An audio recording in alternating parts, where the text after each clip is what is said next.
Bonjour à tous, c'est Crypto Kaiser. Kaiser News numéro 51, c'est le dernier avant la nouvelle version des Kaiser News qui sortira demain. Donc dans ce Kaiser News, nous allons étudier les cryptos de capitalisation 501 à 1000. Nous allons voir les cryptos qui performent, celles qui sont recherchées. Nous verrons également l'actualité crypto. C'est parti.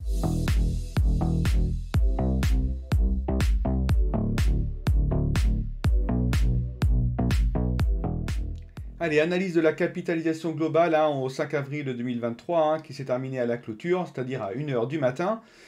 Donc le marché crypto a augmenté de 0,49%, il est maintenant à 1241 milliards de dollars. Le Bitcoin, lui, n'a rien retracé du tout, il est toujours à 28 192 dollars.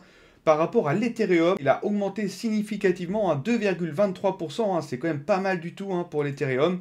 Et les altcoins en général, donc c'est-à-dire tous les coins sauf le Bitcoin et l'Ethereum, eux ils ont augmenté de 0,21%. C'est pas énorme, mais c'est toujours mieux que le Bitcoin. Donc cela fait maintenant à plusieurs jours qu'on voit les altcoins et l'Ethereum du coup qui performent un petit peu plus que le Bitcoin. C'est vraiment ce qu'on recherche. On recherche maintenant un Bitcoin qui n'évolue pas ou qui évolue très légèrement pour permettre justement aux altcoins eux aussi de prendre un peu la main, de prendre des capitaux et d'évoluer dans le bon sens de leur côté.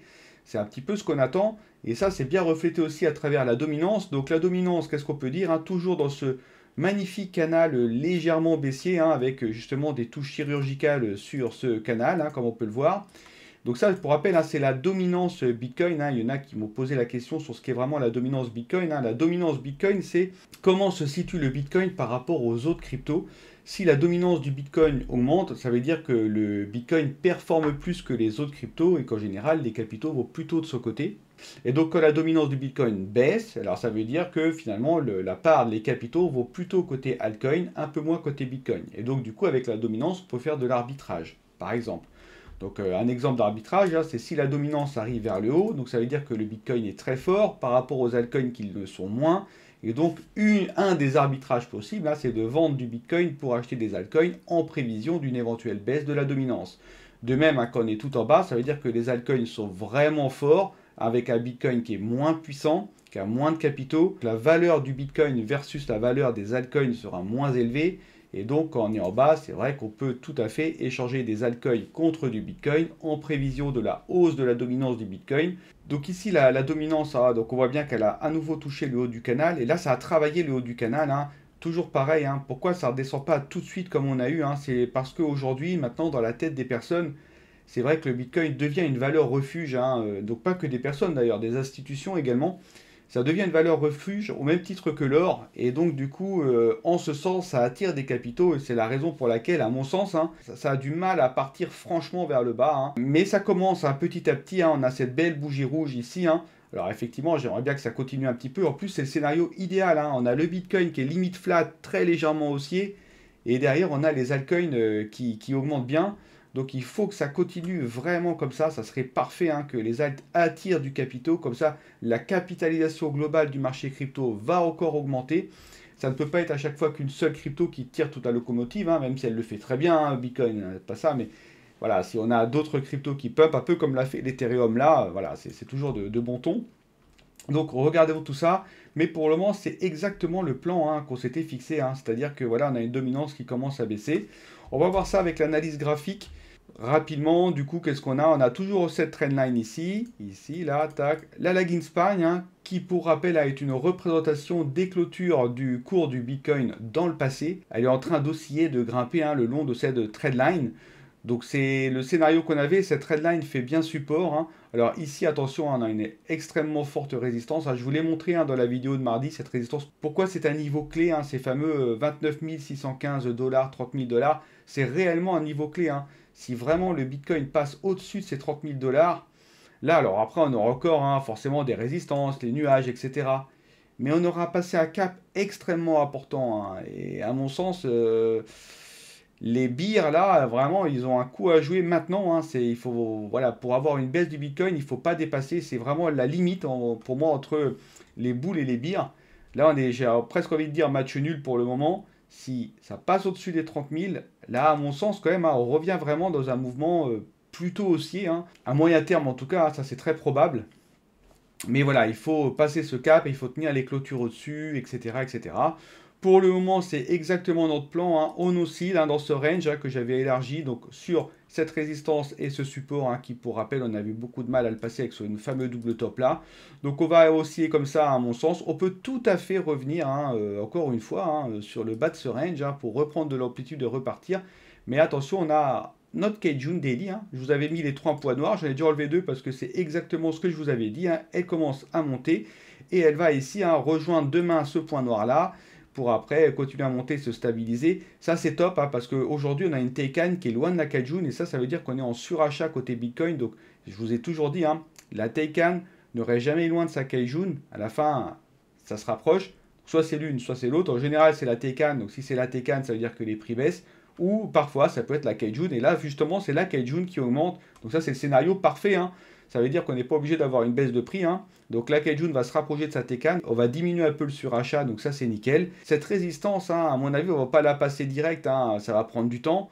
Mais voilà, on a une compression en plus du Bitcoin. Cette résistance-là, la Kijun qui augmente ici. Ça compresse, ça compresse. Donc à voir après. Donc si on passe par le haut, je vous ai mis ici la vision hebdomadaire. Donc on aura de la place après pour se promener dans le nuage hebdo. Voilà, on pourra même aller à petitiller le nuage mensuel. Pourquoi pas? Et si on part plutôt au sud, alors comme je vous l'ai dit, il faut passer ce niveau. Vous voyez que la lagging span ici, en plus d'osciller sur la trendline, a toujours rebondi ici sur la fameuse SSA du nuage hebdomadaire. Donc déjà, il faut passer ce niveau-là, qui est un niveau important. Ensuite, il faut passer ce niveau-là, qui est un niveau du nuage qui est également important. Ça forme un grand plat, donc c'est un niveau à prendre en compte. Et ensuite, on a notre fameux niveau des 25 300, qui devrait être support. Il n'a jamais été retesté, mais à mon sens, ce sera support. Et là, si on passe ça, attention à Hartung, ça veut dire aussi qu'on aura passé la Kijun qui, elle aussi, est à support. Si on passe tout ça, ça veut dire qu'il faut qu'il y ait vraiment un événement extérieur important, un catalyseur, on appelle ça. Si on passe tout ça, alors là, Hartung, les amis, on se rapproche du twist. Le twist attire les prix. Faiblesse dans le nuage daily. Hartung, si on fait ça. Bon, on aura le temps d'en reparler, c'est pas comme si on se voyait tous les mois. Ok, bon, et du coup, qu'est-ce que je peux vous dire? Le calendrier économique. Alors, hier, alors déjà, non, on ne s'est pas vu, donc c'était mardi. Donc, le mardi, comme je vous l'avais dit, volatilité à prévoir sur les job openings, donc ça a été positif. Enfin, positif. Bon, il y a moins de jobs vacants. Donc, ça veut dire quoi? Ça veut dire que finalement, l'économie starie un petit peu. Mais ça veut dire que du coup, un candidat n'aura pas le choix entre plusieurs sociétés et donc il n'y aura pas forcément d'augmentation de salaire pour l'attirer. Et donc, s'il n'y a pas d'augmentation de salaire et s'il y a moins de jobs vacants, dans ces cas-là, c'est bon pour l'inflation, mais c'est moins bon pour l'économie. Or, la Fed regarde énormément les emplois pour l'inflation parce que pour rappel, maintenant que les banques c'est à peu près réglé, tous les regards sont tournés vers l'inflation. On reprend ce qu'on s'était dit il y a un mois pour la faire courte et on efface ce qui s'est passé entre-temps. Donc, retour sur l'inflation, zoom dessus. Il faut faire attention, parce que inflation, récession, ça, c'est les deux extrêmes. Et donc, il faut pas aller dans les deux extrêmes. Donc, c'est vraiment un jeu d'équilibriste en ce moment qui est en train de faire la Fed. Compliqué, ceci dit, très compliqué. Je me mets à leur place, c'est pas facile. Donc, du coup, les job openings, là, c'était la journée du mardi. Bonne nouvelle pour l'inflation. Légèrement en retrait, pas trop non plus pour pas rentrer en récession, faire peur pour les économistes. Et donc, bien pris par le marché, bougie verte ici. Derrière, hier, il y a eu des chiffres, mais ça n'a pas du tout eu d'incidence. On peut voir que c'est un plat zen. Par contre, aujourd'hui, attention, là, c'est ceux qui sont inscrits à l'assurance chômage aux États-Unis. Ça, c'est un indicateur qui est extrêmement regardé également. Par rapport à l'inflation, il faudrait que cet indicateur augmente. Il faudrait qu'on en ait plus qu'attendu. Ça veut dire qu'il y a plus de gens qui sont au chômage. Ça veut dire que il y a forcément moins d'activité, donc moins de tension sur les prix, donc moins d'inflation, mais bon, pour l'économie, c'est pas tip top.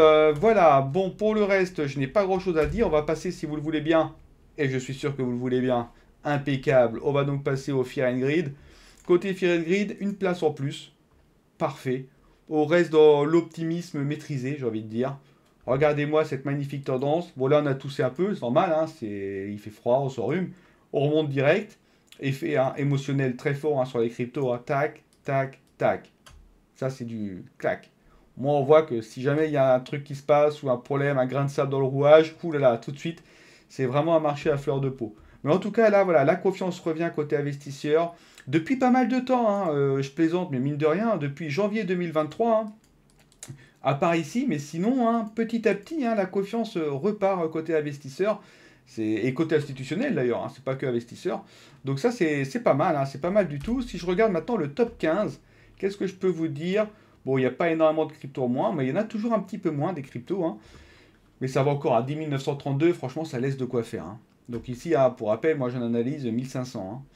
Alors, mais après, il ne faut pas non plus aller trop loin, hein. Ça n'a pas de sens finalement, c'est trop compliqué après à analyser. Alors, là, qu'est-ce que je peux dire sur les 15 plus grosses capitalisations, hein, ce qui reflète bien le marché crypto dans sa globalité, hein. Donc, qu'est-ce que je peux dire? Eh ben, écoutez, il n'y a pas grand changement, hein. Côté Bitcoin, donc on est flat, ça c'est ce qu'on a vu tout à l'heure, hein. L'Ethereum, lui, a bien performé, forcément avec 2%. Côté Tether, BNB se maintient bien, hein. Pourtant BNB avec Binance, hein, ils sont vraiment là avec la SEC, c'est un peu la bataille, hein. Énormément de personnes essayent de mettre à genoux Binance, hein. Mais pour le moment, zen, quoi. Le BNB qui prend 1%, bien, ça résiste bien, très bien, hein. Le Ripple, hein, il a pris 1%. Le Ripple, attention, hein, il va y avoir, c'est imminent, hein. Enfin, on dit que ça c'est imminent, ça fait un mois qu'on le dit, mais le jugement, hein, il y a une grosse pression, hein, sur le jugement entre Ripple et la SEC, hein. N'oubliez pas que la SEC a attaqué Ripple, hein, ça fait plusieurs années, hein, et lui reproche d'être un titre financier, ce que Ripple évidemment dément. Et donc ça, c'est une grosse bataille. La décision rendue aura de grosses conséquences. Et donc c'est pour ça que la juge prend son temps. Les regards sont vraiment tournés vers elle. En plus, plus elle attend, plus il y a de la pression. Donc ça va vraiment faire du bruit, hein. Si jamais Ripple gagne, je peux vous dire que le cours du token, il va bien grinder à la hausse, hein, je vous le dis. Apparemment, les signaux sont un peu verts. Mais bon, vu la tension qu'il y a et vu la chasse aux sorcières côté crypto que font les États-Unis, rien n'est sûr. Cardano, la crypto dont on ne parle jamais, mais qui est toujours là, impeccable. Donc Dogecoin qui a perdu 3%, hein. L'effet à Elon Musk se tarit un petit peu, mais bon, le Dogecoin, hein, c'est vraiment les montagnes russes, et vraiment, on a quelqu'un derrière, hein, qui n'est pas n'importe qui, hein, qui fait bien pumper cette crypto quand ça l'arrange. Franchement, très bien. Le Lido Stake, ça marche toujours très bien. Polygon RAS, Solana, pareil, il se maintient, hein. Elle a tellement toussé cette blockchain, mais voilà, elle se maintient toujours. Polkadot, 1% moins. Binance USD, vous voyez, il perd, hein, il en perd Binance USD, hein. Chaque jour, hein. Là, on n'est plus qu'à 7 milliards 157, hein. Il a quand même fait une belle chute, hein. Il est 13e maintenant, hein. Ça veut dire, je crois que mardi, il était à 7,4, hein. 7,1, là, il y a quand même eu, ça a quand même bien fondu, hein. Il y a presque eu 1 milliard, là, en l'espace d'une semaine. Et c'est ce que je vous avais dit, hein. Il y a 1 milliard qui va être injecté. Bah, peut-être que du coup, hein, l'augmentation du BNB, par contre, n'est peut-être pas étrangère, hein, à cette diminution du BUSD, hein. Le Litecoin, lui, pareil, il se maintient bien. J'aime bien aussi cette monnaie, moi, même pour payer tout ça, c'est pratique. Et le Shiba Inu, hein, on a deux clébards dans le top 15, hein, le Dogecoin et le Shiba. Ok, je continue avec les tokens qui ont le mieux performé, hein, sur la journée d'hier. Triple analyse, prix, puis volume, puis classement. Côté prix, donc on a le Swap Market, hein, c'est lui qui a le mieux performé, 95% sur la journée d'hier, hein. J'en ai parlé en plus de cette crypto, hein. J'en ai parlé, hein. Ça, c'est une plateforme, hein, d'investissement qui est décentralisée sur Ethereum et Optimism, hein. Elle propose beaucoup de produits, hein. Liquid staking, bond, actions, swap, pool, même des DOTC, hein, c'est-à-dire on négocie directement entre parties sans passer par un contrat intelligent, hein. C'est la décentralisé plus. Et donc voilà, très bien, bravo à Swap Market, hein, bravo. Ah, on a un même coin qui arrive, voilà, 34%, le Donbai Inu, encore un qui arrive. Décidément, hein, c'est l'invasion, hein. L'invasion, hein. Donbai Inu, bah écoutez, hein, 34%, hein, qu'est-ce que je peux vous dire de plus? Il est dans les 1000 premières cryptos, hein. Espérons d'ailleurs que Love Hate Inu, hein, fasse pareil, hein. Ensuite, on a quoi? Côté volume, on a Grosscoin. Alors ça, pour rappel, hein, il revient souvent aussi celui-ci, hein, Grosscoin, hein. Ça, c'est un porte-monnaie multiplateforme, multidevise. Voilà, et vous pouvez l'installer sur n'importe quoi, iOS, Linux, Windows, Android, tout. Et vous pouvez dealer plein de cryptos différentes. Il est convivial, il est très apprécié, ce porte-monnaie-là. Donc voilà, il a pris 4% et beaucoup de volume en plus. Je continue avec Bounce. Alors Bounce, c'est une plateforme d'enchères décentralisée, hein, donc ils utilisent la blockchain notamment à des fins de transparence. Comme ça, chacun peut voir l'enchère émise, l'enchère acceptée, etc. Et de sécurité également. Donc j'ai été voir moi sur leur site, hein. Donc aujourd'hui, on peut faire des enchères que sur les tokens. Alors les NFT, apparemment, c'est éminent, hein. Donc ça, c'est la première étape, hein, de Bounce. Et ensuite, s'en suivra les enchères sur le monde réel, hein. Donc je pense que en fait, les objets du monde réel seront NFTisés. Et derrière, il pourrait y avoir des enchères sur ces NFT. Alors comment ça va se passer derrière, comment on peut s'assurer que ce qu'on reçoit c'est bien ce qu'on a enchéri, etc. Donc ça c'est tout un process qui va être mis en place, hein, je pense. Et il y a également un troisième volet qui est attendu, c'est l'enchérisation de la publicité, c'est-à-dire être capable de mettre des annonces et mettre des annonces publicitaires aux enchères, si j'ai bien compris, mais je crois que c'est ça. Donc voilà, donc aujourd'hui, c'est vrai que l'utilité, on peut ne faire que des enchères sur des tokens. Alors j'ai vu qu'il y en a qui essayent de vendre leurs tokens, mais c'est un peu ridicule en fait. Ils vendent des tokens, par exemple des Arbitrum, ils les vendent plus cher que le cours aux enchères. Je vois pas trop l'intérêt finalement, mais personne pour le moment n'en a encore vendu aux enchères. Après, il y aura vraiment un écran dédié aux NFT, hein, on pourra justement acheter aux enchères des NFT, les revendre, il y aura une marketplace dédiée, etc. Donc voilà, c'est tout un écosystème basé autour des enchères. Je trouve que c'est une bonne idée, hein. Les enchères, effectivement, hein, ça a tout lieu d'être sur la blockchain.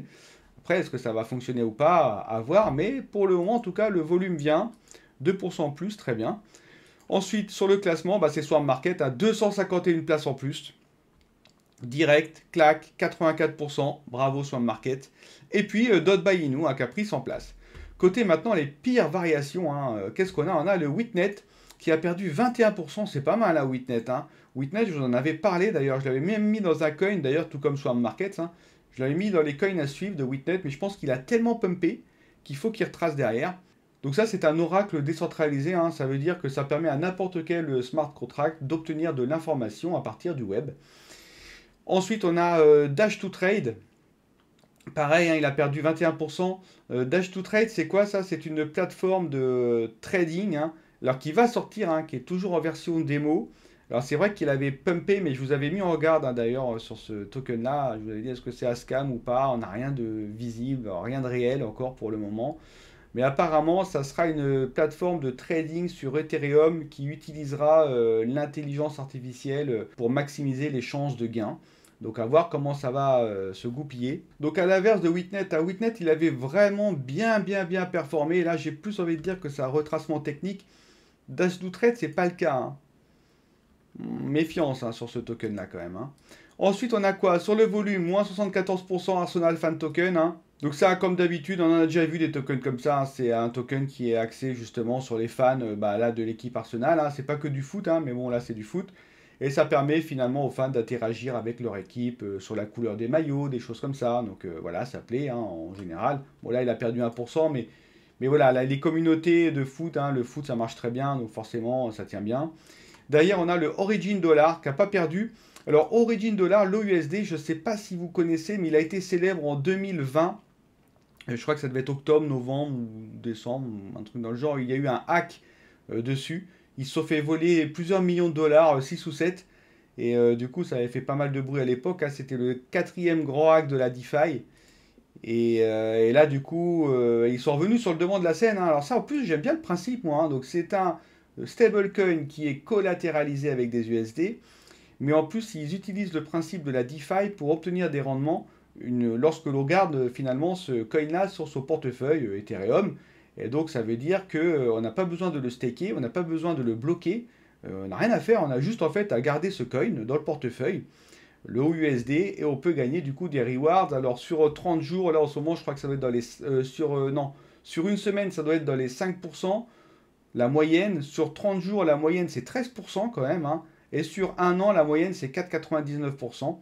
Donc voilà, pourquoi pas, hein, la DeFi comme ça, pourquoi pas pour maximiser, pour avoir des revenus passifs, hein, sur un stablecoin, pourquoi pas. Après, il s'est fait hacker, mais vous voyez, une fois qu'on s'est fait hacker une fois, voilà, c'est un peu plus sécure qu'une crypto qui ne s'est pas fait hacker. Parce que la société en question, si elle est de bonne composition, hein, on ne sait pas, hein, mais elle a pris des mesures.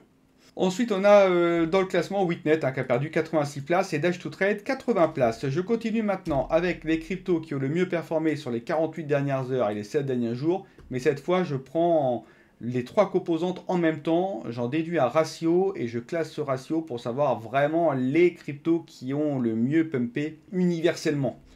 Donc on a en 1 le Swarm Market, hein, j'en ai parlé, bravo, hein, eu 80% d'augmentation de prix sur les 48 dernières heures. C'est QFD, il n'y a pas photo. Renewable Energy, ça je vous en ai déjà parlé dans un ancien Kaiser News, 70% sur les 48 dernières heures. Et ouais, ça c'est pas mal, hein, ce truc-là. Hein. Donc ça c'est pour soutenir, hein, toutes les initiatives qui ont trait aux énergies renouvelables. Hein. Grosso modo, ça permet en fait d'investir dans des produits solaires, éoliens, etc. Et finalement, les personnes qui ont investi dans ces produits, donc l'investissement se fait à travers le REIT, et les personnes du coup qui détiennent beaucoup de REIT et qui ont investi dans les produits d'énergie renouvelable percevront du coup un bénéfice par rapport à l'utilisation de ce produit-là. Et donc apparemment, tout ce qui est énergie renouvelable, éco de toute façon, hein, c'est pareil, hein, c'est très tendance. Et donc voilà, 70% sur 48, les 48 dernières heures, hein, bravo. Bravo, bravo. Ensuite, on a le KIN qui a pris 58%. Alors le KIN, ça c'est un écosystème. Alors le KIN, c'est un moyen de paiement. Voilà, rapide, efficace, de téléphone à téléphone, c'est immédiat. On a juste à scanner le téléphone de l'autre pour avoir l'argent direct. Il n'y a pas de chichi, c'est clac-clac. Et derrière, ça en plus, ça permet de rémunérer les développeurs qui apportent leur pierre à l'écosystème Kin, hein. Donc tout ce qui est développé pour améliorer l'écosystème, améliorer la promotion, etc. Et ben en retour, le développeur recevra des Kin. 58%, très bien pour le Kin. Ensuite, on a Adventure Gold. Ça, c'est un jeu décentralisé avec des énigmes, etc. D'ailleurs, ça fait 2 fois, je crois, qu'on le voit dans le top, dans ce top-là. C'est pas évident d'être dans ce tableau-là, hein.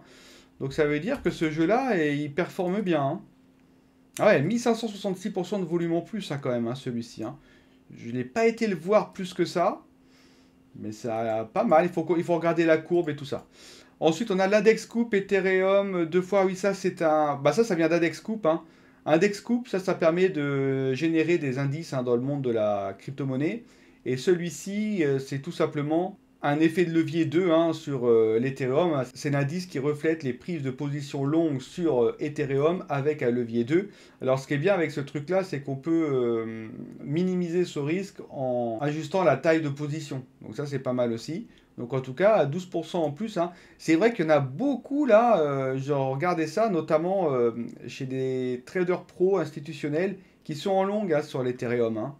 Notamment côté États-Unis, hein. Voilà, beaucoup parient à la hausse.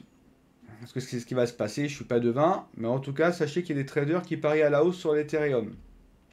Bon, en tout cas, il a augmenté de 2%, hein, donc. Ensuite, qu'est-ce que je peux vous dire? Sur celles qui ont le mieux performé sur les 7 derniers jours, on a Renewable, j'en ai parlé. Xen Crypto, oui, 127% aussi, celle-ci, hein. Xen Crypto, vous savez, c'est le... En fait, on est nous-mêmes notre propre banque. Je vous en avais parlé aussi de Xen Crypto. C'est les personnes, elles vont, en fait, vous allez sur le portail Xen et vous pouvez vous-même minter vos propres Xen. Alors forcément, maintenant, il y a un temps d'attente assez important pour recevoir nos Xen. Et puis, on ne peut pas en minter non plus ad vitam aeternam. Et puis, du coup, on a une inflation qui est importante, en tout cas au début. Mais ça permet une adoption de masse de ouf, de folie. C'est-à-dire que tout le monde veut avoir ses Xen. Franchement, bonne idée, hein. Et du coup, avec le temps, il sera de plus en plus difficile de minter les Xen, parce que je pense qu'on attendra de plus en plus longtemps. Donc l'inflation de facto va diminuer. Bonne idée, hein, franchement, hein, bonne idée. 268 places en plus, hein, chaque idée, il est combien? 619e, hein, ok. Swap Market, on a vu, Kin, on a vu, Adventure Gold, on a vu. Bravo à ces tokens, hein. Franchement, vous voyez, hein, les performances, hein, sur 7 jours, hein, plus de 100% pour ces tokens, hein. C'est pas beau, ça? Bon, je continue avec les cryptos qui sont les plus recherchés sur CoinGecko. Le Xen, je viens d'en parler. Ok, donc il a pris moins 8% là, mais je pense que comme il a bien tracé, enfin comme il a bien pumpé, il retrace un peu, c'est normal. Le Dogecoin, bon lui, les gens regardent ce que c'est, ceux qui ne connaissent pas encore. Et on a Hello. Donc Hello, ça parle de divertissement, hein. C'est un écosystème Web3, hein, qui produit, qui finance des programmes, des jeux, des NFT, etc. Et donc lui, bah, 21% en plus, hein, il a bien pumpé, 66 places en plus, il est 722e. Voilà, je termine. Donc le Kaiser News V2, il sortira demain. Donc vous n'allez pas du tout être perdu, hein, c'est très proche du Kaiser News V1, hein. Il y a juste une nouvelle, c'est une nouvelle présentation et il y a un nouvel indicateur qui va sortir également. SmartDex, je le mets toujours, SmartDex, parce que c'est vrai que je le suis, ce projet, et je pense qu'il a encore pas mal de potentiel. Donc pour ceux qui me découvrent qu'aujourd'hui, j'aimerais bien qu'ils le connaissent, parce que voilà, c'est un token, un DEX, hein, qui mérite d'être connu et qui progresse, qui progresse, qui progresse. Alors, on est encore bas pour le moment, hein, franchement, il a une très bonne marge de progression, celui-ci, donc à surveiller. Je vous ai mis ça, c'est un écran du Kaiser News V2, là, ce que vous avez ici. Et Kaiser News V2, il a détecté, hein, voilà, et ça c'était sur la journée d'hier. Et donc il a détecté un SmartDex qui a pris d'ailleurs 58%, hein. Donc il commence à être snipé par les systèmes, donc c'est le bon ton, c'est nickel. Tout comme Nexa d'ailleurs, hein, vous avez vu, hein, 157%, hein. Nexa, j'ai bien fait d'en miner un peu de ce truc-là. Bon, j'en ai pas miné assez, mais bon, c'est toujours pareil. Ensuite, qu'est-ce qu'on a? On a bah, le Love Hate Inu. Donc là, on est en phase 4, si je ne m'abuse, hein, de la pre-sales.